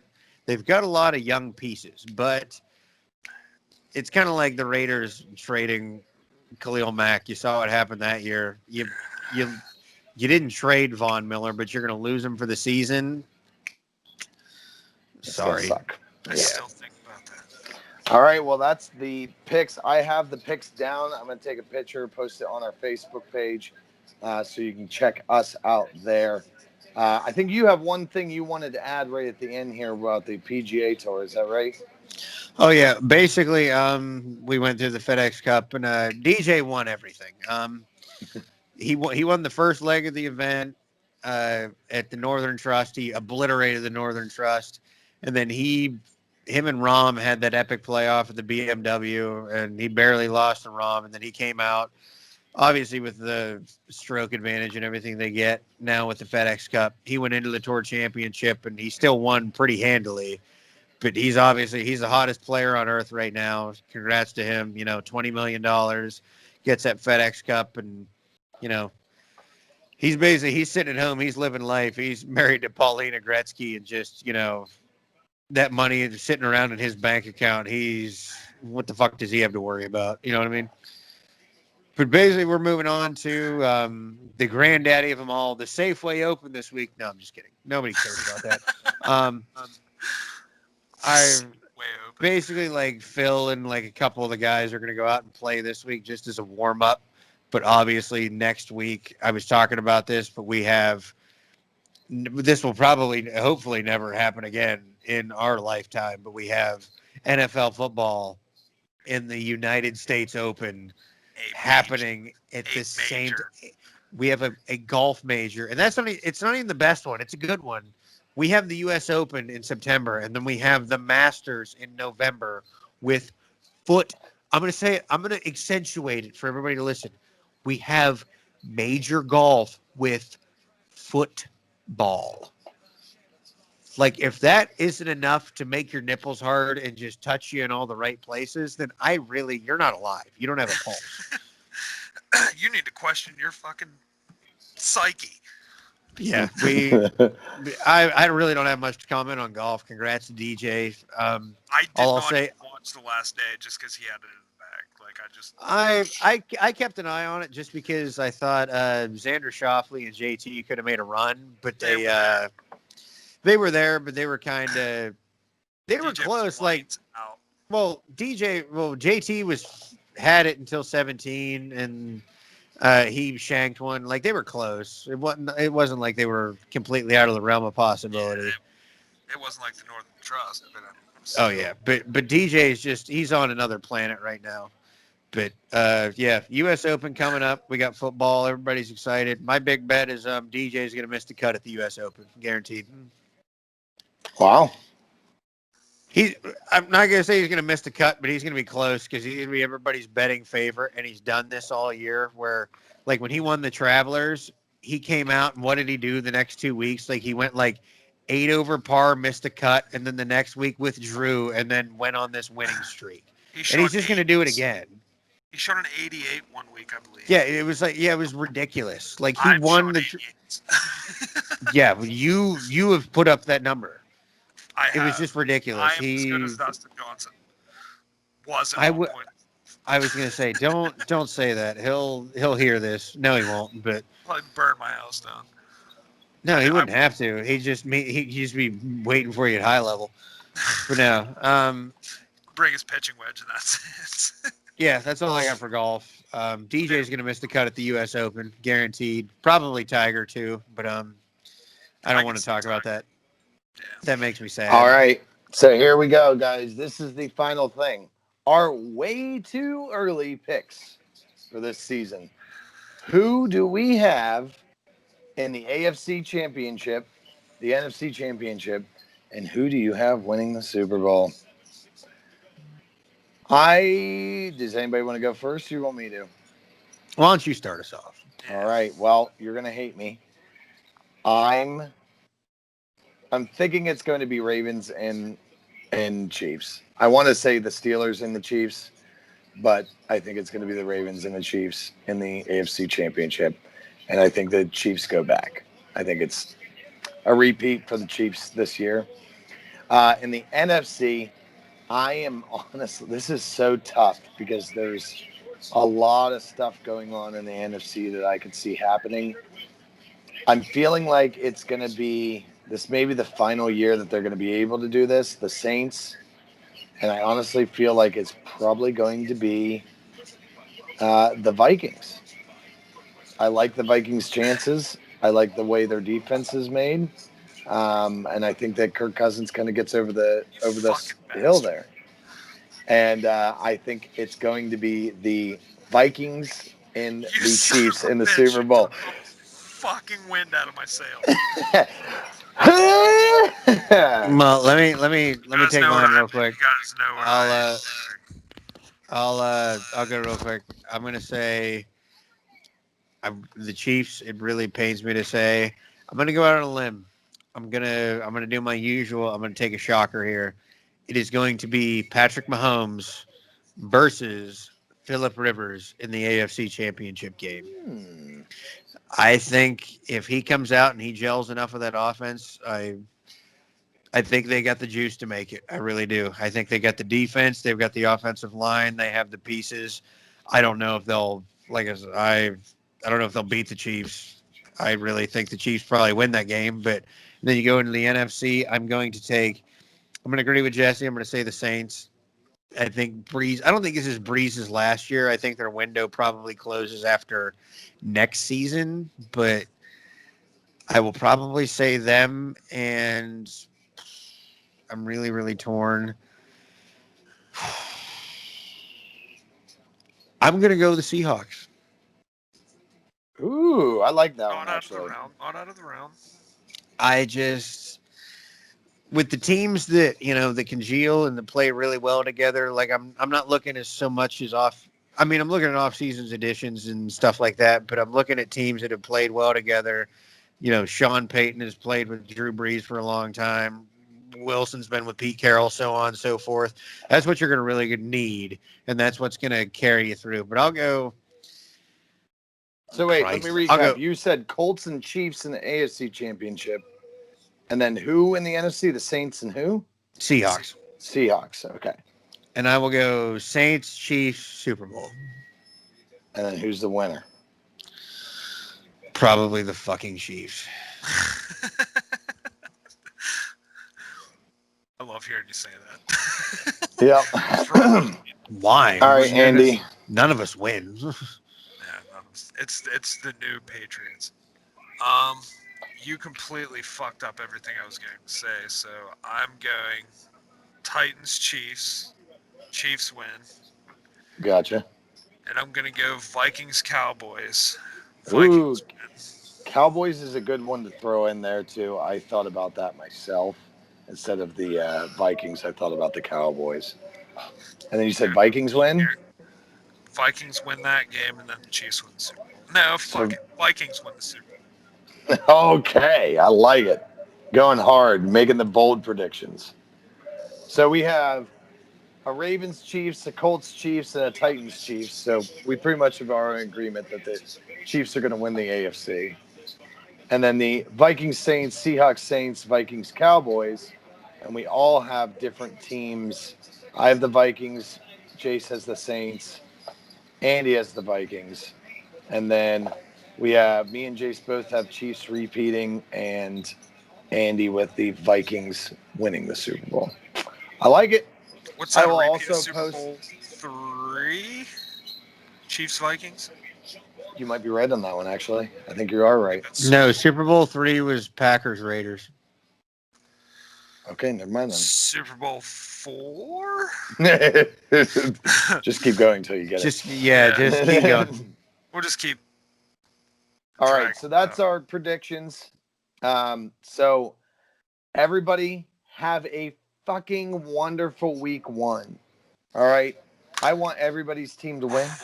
I want everybody to have beer Unless in you're their a Browns tummy fan. and bratwurst in their hand. Or a Chiefs Like, fan. I don't want you winning. yeah, I want everybody to have a fucking fantastic week 1 because football is back, baby. Me and you are going to be crawling to our couches after the wedding Saturday. Yes. Yes, we are. But just think about how glorious the Sunday is going to be. You could just lay Yeah. there. The nice thing is I'm just going to be late for work on Tuesday. So I took work off Monday for this occasion. So all right. Well, as for Jace Junk, Andy Stewart, my panel of analysts, my anal of panelists, Anal assassins. Panel of the anal analysts. assassins. Thank you all for joining us. As always, visit our Facebook, our Transistor host site. You can find us on Spotify and iTunes. You can go to our YouTube, give us some likes there. Always like us on our Facebook, our Instagram, our Twitter. And then, send us an email, send us a post on Facebook, anything at all. Give us any kind of thing you want to hear. We'll gladly do it. We look forward to this season. This is going to be a great season for all of us. So thanks again. And always remember to rage on.